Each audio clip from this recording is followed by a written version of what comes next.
Car पूरा cash पे लेना स्मार्ट लगता है, राइट? पेरेंट्स भी यही कहते हैं, बेटा उधारी बुरी चीज है, जब पैसा है अकाउंट में तो दे दो और ईएमआई का झंझट खत्म करो। Sounds logical, right? लेकिन सच बताओ, ज्यादातर लोग यहीं पे एक बहुत बड़ा फाइनेंशियल ब्लंडर कर देते हैं। अगर आपने अपनी सारी लाइफ सेविंग्स उठा के एक कार में डाल दी तो आपने सिर्फ गाड़ी नहीं खरीदी, आपने अपना फाइनेंशियल ऑक्सीजन काट दिया। अब भगवान ना करे कल को कोई मेडिकल इमरजेंसी आ जाए, फैमिली में किसी को पैसे की जरूरत पड़ जाए या आपका बिजनेस स्लो हो जाए जिसके लिए आपको एक्स्ट्रा फंड्स की जरूरत हो, फिर आप क्या करोगे? अकाउंट में तो बैलेंस जीरो है, क्या अभी शोरूम से निकली हुई नई कार बेचोगे, वो भी 20% लॉस पे? एंड आई नो आप कहोगे, अरे लोन पे लेंगे तो लेंडर को इंटरेस्ट देना पड़ेगा, व्हाई पे एक्स्ट्रा मनी टू लेंडर? आखिर हम करे तो करे क्या, बोले तो बोले क्या?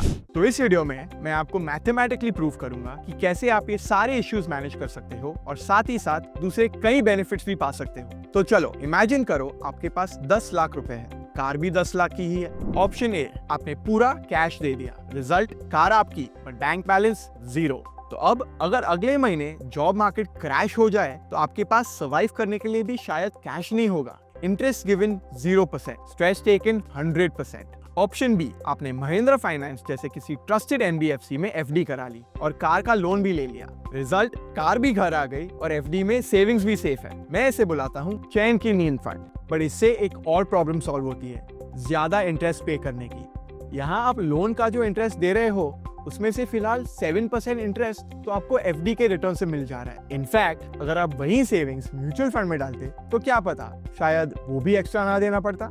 बट चलो वो हमारी ऑप्टिमिस्टिक बेट है, उसे इग्नोर कर दे तो भी आज अगर आप लेंडर को 20,000 की ईएमआई दे रहे हो तो आपको लग रहा है ये बहुत बड़ी रकम है। लेकिन सोचो, आज से 4 साल बाद क्या 20,000 की वैल्यू वही रहेगी?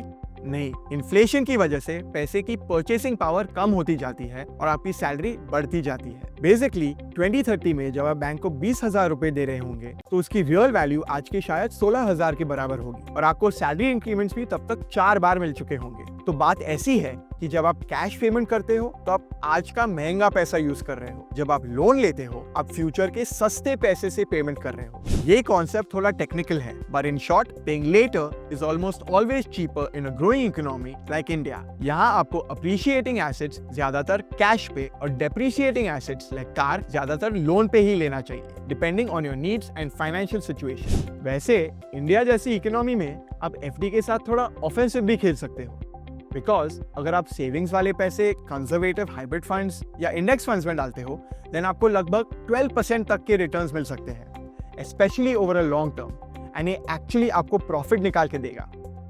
और हाँ, अगर आप बिजनेसमैन हैं और आप बिजनेस के लिए कार ले रहे हो तब तो आपको कैश में गाड़ी लेनी ही नहीं है, क्योंकि कार लोन का इंटरेस्ट आप बिजनेस एक्सपेंस के फॉर्म में दिखा सकते हो, जिससे आपकी टैक्सेबल इनकम कम हो जाएगी। प्लस कार की डेप्रिसिएशन क्लेम करके आप अपना टैक्सेबल इनकम और कम कर सकते हो। सो क्या फैसला हुआ? अगर आप पैसे की इज्जत करते हो, मेहनत से कमाते हो एंड इसलिए उसे वेस्ट नहीं करना चाहते तो नंबर 1, अपना कैश सेफ रखो। नंबर 2, लोन लो और क्रेडिट स्कोर बिल्ड करो। एंड नंबर 3, बचे हुए पैसे को सोच समझ के इन्वेस्ट करो ताकि वो लोन की कॉस्ट को कॉम्पेंसेट या बीट करे।